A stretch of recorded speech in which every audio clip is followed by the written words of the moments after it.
ไรเอาไปโชว์จับเนี้ยตั้งแต่โอ้เว้ยเว้ยเว้ยเว้ยโอ้ยังไงเว้ยไป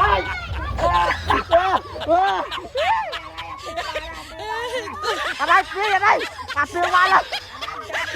อันนั้นแค่นั้นอันนั้น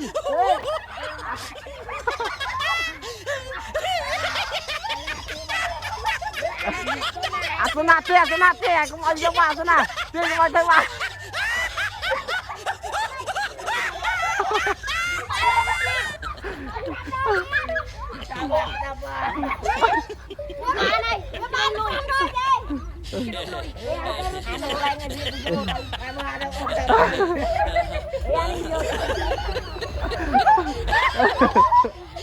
ตายแบบเลยเอาประโยชน์ได้อะไร